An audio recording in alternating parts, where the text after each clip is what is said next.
আচমকা সামনে কিছু একটার সাথে ধাক্কা লাগায় হচকুচিয়ে যায়।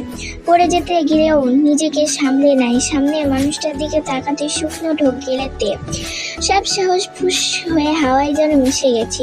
ভয়ে ভয়ে পাশ কাটিয়ে চলে আসতে যাবে, ঠিক এমন সময় শোনা যায় জাঙ্কুকের ভরাট গম্ভীর কণ্ঠস্বর। 5 মিনিটের মধ্যে তোমাকে যেন আমার কেবিনে দেখতে পাই বলে ভারী ভারী পা ফেলে চলে যাই। এদিকে চিন্তা আর ভয়ে একাকার অবস্থাতে মনের মধ্যে হাজারো দ্বিধাদ্বন্দ্ব নিয়ে হাজির হয় জাঙ্কুকের কেবিনের সামনে। কেবিনে নক করার জন্য হাত বাড়াতে এমন সময় হঠাৎ কেবিনের দরজা খুলে যায়। তার সামলাতে না পেরে সে আগন্তুক সহ মেঝেতে পড়ে যায়। সবকিছু এত দ্রুত ঘটে যে কিছুই বুঝতে পারল না। চোখ পিটপিট করে খুলে ইউনুস স্যারকে দেখে ভরকে যায় লজ্জায় মাটির সাথে মিশে যেতে ইচ্ছে করছে তার। এদিকে একজোড়া চোখ যে তাকে ক্রমাগত পর্যবেক্ষণ করে যাচ্ছে সেটা তার খেয়ালই নেই। মানুষ হিসেবে ভীষণ অমায়ক ইউনুস স্যার। একদিকে কলেজের সব থেকে রাগের স্যার জিওন জাঙ্কুক, আর অপর দিকে সবচেয়ে শান্ত শিষ্ট সাদামাটা হলো ইউনু। তবে রাগী হলেও জাঙ্কুকের এই অ্যাটিটিউডের ওপর অর্ধেক বেশি মেয়েরা ক্রাশ খায়। আপনি এখন আসতে পারেন মিস্তে।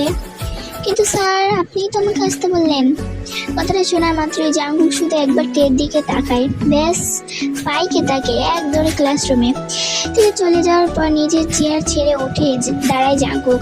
কিছুতেই নিজের রাগ কন্ট্রোল করতে পারছে না। বারবার চোখের সামনে ইয়নোর ওপর দিয়ে থাকার দৃশ্যটা ভেসে উঠছে। নিজের কাছে নিজেই বিরক্ত হয়ে কাউকে কিছু না বলে কলেজ থেকে বেরিয়ে যায় জাঙ্কুক।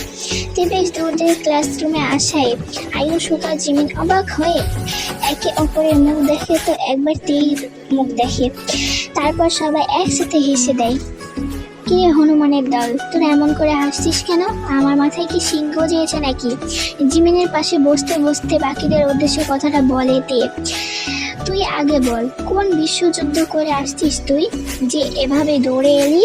মনে হলো যুদ্ধ থেকে ভেগে আসছিস। পিছনে কি বাঘ পড়েছিল নাকি রে তোর? সুগার এমন কথায় একবার ভ্রু উঁচু করে তাকায়, তারপর গাল ফুলিয়ে বেঞ্চে মাথা দিয়ে বসে পড়ে। কিরে কি হয়েছে তোর? শরীর খারাপ লাগছে নাকি? বাড়ি যাবি? ভালো লাগছে না কিছুই, আমি বরং বাড়ি যাই, তোরা ক্লাস কর। আর এই আয়ুব, আমাকে এই কয়েকদিনের নোটসগুলো দিস তো। বলেই আর কারোর কথা অপেক্ষা না করে বেরিয়ে যাইতে দুপুর হওয়ায় রাস্তায় একটা রিক্সা না পেয়ে হাঁটতে শুরু করে বেশ কিছু দূর যাওয়ার পর একটা আইসক্রিমের দোকানের সামনে একটা ছেলেকে দেখে পিছন থেকে ভীষণ চেনা চেনা লাগে। ছেলেটা তার পাশে দাঁড়িয়ে থাকা মেয়েটার সাথে ভীষণ হাসাহাসি করছে। কিছুটা কাছে গিয়ে ভালো করে দেখে সে আর কেউ নেই, জাঙ্কুক। তারপর পাশের মেয়েটা জাঙ্কুককে প্রায় গা ঘেঁষে দাঁড়িয়েছে। কেন এই দৃশ্যটা সহ্য করতে পারল না চোখ ফেটে কান্না বেরিয়ে আসতে চাইছে, কিন্তু সে তো সহজে কাঁদতে পারে না। এটা তার গুণ নাকি দোষ সেটা জানা নেই, তবে খুব সহজে তার কান্না আসে না।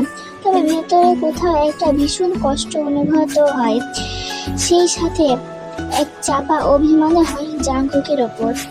সেই অভিমান থেকে কিনা জানা নেই, তবে আর এক মুহূর্তেও সেখানে দাঁড়ালো না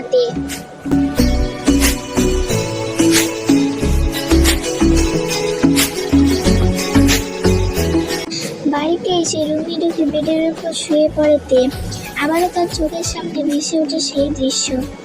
আচ্ছা, স্যারকে তো কখনো মেয়েদের সাথে কথা বলতে দেখি না তেমন।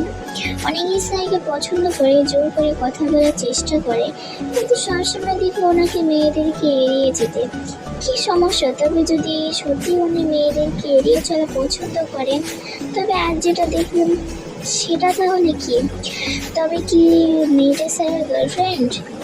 হয়তো সেটাই, কিন্তু একটা জিনিস বুঝতে পারছি না, এসবে আমার কি?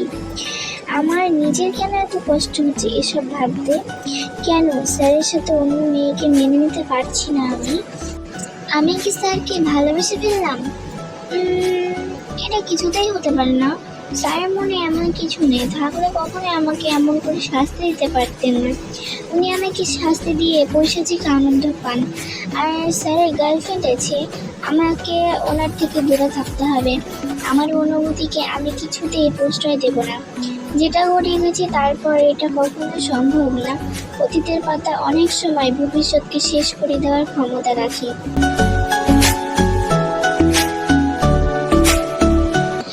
বেশ কিছুদিন ধরে জাঙ্কুক লক্ষ্য করে যে তে তার সামনে আসে না। তাকে দূর থেকে আসতে দেখলে অন্যদিকে পালিয়ে যায়। কেমন যেন পালিয়ে পালিয়ে বেড়ায় মেয়েটা। ক্লাসে একবারও তার দিকে তাকায় না, মাথা নিচু করে থাকে। দুষ্টুমি বাচ্চা মেয়েটা তার মধ্যে আর নেই। রোজ পড়াও করে আসে, পড়ে না পারার বাহানায় যে শাস্তি দেবে সেটাও করতে পারে না। আজকে 12টা থেকে জাঙ্কুকের ক্লাস, আর তার আগের ক্লাসের স্যার না আসে সব স্টুডেন্টরা আড্ডা দিচ্ছে। হঠাৎ করে জাঙ্কুক ক্লাসে আসা সবাই অবাক হয়ে যায়। দরজার দিকে পেছন করে বসে আছে তে, আর তের পেছনে দাঁড়িয়ে আছে জাঙ্কুক। জাঙ্কুক যে তার পেছনে দাঁড়িয়ে আছে সেটা তের খেয়ালই নেই। সে তো গুনগুন করে গান করতে করতে জাঙ্কুকের ছবি আঁকতে ব্যস্ত, যেটাতে জাঙ্কুকের নাকের উপর লাল রং দেওয়া, চোখ দুটো লাল লাল, বডিটাও বিকৃতভাবে আঁকানো, আর পাশে বড় বড় করে লেখা জাইঙ্গা স্যার। আঁকাটা শেষ করে বেশ খুশি খুশি মনে পিছনে ঘুরতেই একেবারে জাঙ্কুকের বুকে ধাক্কা খায়। তে বেশ বুঝতে পারছে এরপর কি হবে, তাই ভয়ে ভয়ে কিছু বলতে যাবে তার আগে জাঙ্কুক বলে, আমার কেবিনে আসবে এক্ষুনি। কেবিনের বাইরে যত রকম দৌড় মনে পড়ে সবটা পড়ে ফেলেতে, হে আল্লাহ, আমাকে আজকে এই নিমতিতার হাত থেকে বাঁচাও। আমার মতো একটা শান্তশিষ্ট মেয়েকে শাস্তি দিতে কি যে মজা পায় এই জিরাফটা আল্লাহ জানে। আমাকে বকা শেষ হলে ভেতরে আসো। এতক্ষণে যতটুকু সাহস জোগাড় করেছিল, জাঙ্কুকের এই কথা শুনে সেটুকু কম্পনের মতন উড়ে যায়। দৃঢ় পায়ে ভেতরে যায় আর মনে মনে দোয়া পড়তে থাকে, না জানি আজ তাকে আবার কি শাস্তি দেয়। কে ভেতরে আসতে দেখে নিজের চেয়ার ছেড়ে উঠে দাঁড়ায় জাঙ্কুক। তের একদম সামনে গিয়ে বলে, তো আমাকে যেন কি বলছিলে? স্যার বিশ্বাস করুন, আমি আপনাকে নিমতিতা বলিনি। আপনি তো অনেক সুইট, একেবারে চকলেটের মতন। আপনাকে লম্বু জিরাপও আমি বলিনি। আপনি তো কলেজের সবার ক্রাশ, পুরো টমেটোর মতো। এতক্ষণে তের খেয়াল হলো সে কি বলে ফেলেছে। হট করে 2 হাত দিয়ে মুখ চাপা দিয়ে ভয়ে ভয়ে চোখ তুলে তাকায় জাঙ্কুকের দিকে। আজ নিশ্চয় তাকে গিলে খেয়ে ফেলবে রাক্ষসটা। তেকে ভয় পাওয়া দেখেই মুখে বাঁকা হাসি ফুটে ওঠে জাঙ্কুকের। এক পা করে এগিয়ে যায় তের দিকে। তে আর কোনো উপায় না পেয়ে পেছোতে থাকে। একসময় দেওয়ালের পিঠ থেকে যায় তের, ঠোঁটে বিদ্যমান তার বাঁকা হাসি জাঙ্কুকের। এত কাছাকাছি এসে ভয়ে থেকে লজ্জা বেশি কাজ করছে তের মাঝে। জোরে জোরে নিঃশ্বাস টেনে নিচ্ছে তে, যা সরাসরি আছড়ে পড়ছে জাঙ্কুকের বুকে। তের দিকে আরো একটু ঝুঁকে মুখের ওপর পড়ে থাকা চুলগুলো ফু দিয়ে সরিয়ে দেয় জাঙ্কুক। জাঙ্কুকের এমন কাজে চোখ দুটো বন্ধ করে হাতে জামা খামচে ধরে থাকে তে। বেশ কিছুক্ষণ ধরে কোনো সারা শব্দ না পেয়ে আস্তে করে চোখ খুলে দেখে জাঙ্কুক সামনের চেয়ারে বসে মিটমিট করে হাসছে, আর তার হাতে থাকা পমপমটা নিয়ে নাড়াচাড়া করছে। স্যার, আপনি আমার পমপম কেন নিয়েছেন? আপনি জানেন এই পমপমগুলো কত পছন্দের? জানি তো, পছন্দ বলেই তো সবগুলো ওড়নাতেই তোমার পমপম দেওয়া। এই একটা আমি নিলে কিছু হবে না, তোমার কাছে অনেক আছে। আপনার লজ্জা করে না? স্টুডেন্টের জিনিস চুরি করেছেন আপনি। আমার জিনিস আমাকে ফেরত দিন জলদি। তের কথা শুনে বেশ জোরেই হেসে উঠল জাঙ্কুক। তোমার সামনে একটু নির্লজ্জের হতেই চাই মিস পমপম। হ্যালো আমার ময়না পাখিরা, তোমরা সবাই কেমন আছো? আশা করছি ভালো আছো। আমিও অনেক ভালো আছি। তো ভিডিও শেষে তোমাদের একটা কথা বলতে আসলাম যে ভিডিওটাতে তোমরা তখন বললো না যে রোমান্টিক দাও।